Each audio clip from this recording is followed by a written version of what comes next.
News this morning, an arrest has been made in the death of Felicia Barnes, the teenager who disappeared in December of 2010 while visiting family here in Baltimore. She was living in North Carolina at the time, and that's where we're going to go live this morning, live to Andrew Dowd from our sister station down in Monroe, North Carolina, with new reaction from this arrest. Andrew, good morning. Good morning, Megan. Felicia Barnes was a student here at Union Academy when she disappeared, and for months, teachers and students held out hope that she would return safely. At least today they will return to class knowing that a suspect is in custody in connection with her death. Barnes was visiting her sister back in 2010 in December during a Christmas break when she disappeared. Her body was found 4 months later in the Susquehanna River. This morning we spoke to a former theater coach and close family friend, Charles Patterson. He told us that he feels relief, but not a sense of closure. There's something deeply wrong with him.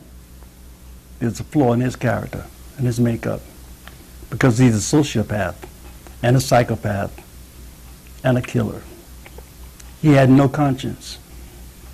How can you rape someone, beat them to death, beat them, and strangle them to death without conscience?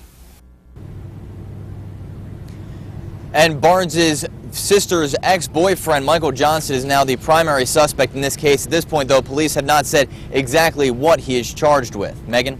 Andrew, let me ask you, because you're down in North Carolina where she went to school, and we just heard from one of her teachers. Have you ever heard of anything about what kind of student she was? We know that she was on honor roll, but any plans that she had for college or anything of that nature? Well, as you said, when she was a student here, she was an honor student. She did have plans of going to college, and we've interviewed students and teachers here since she had disappeared several times, and every time they all spoke very highly of her.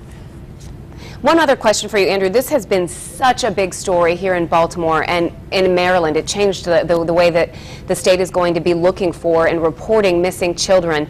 And I know that there was a huge community effort to find her, even though she was not a Maryland native.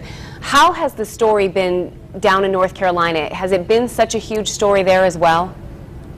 It really has, and I think a lot of people here in the community and certainly at the school have just been wanting that sense of closure, wanting to know exactly what happened to her. There was certainly a sense of relief after it had been 4 months since she had disappeared when they finally knew what happened to her. Now I think people are just probably relieved, as you heard from her former theater coach, that they finally know, or at least have a suspect in this particular case.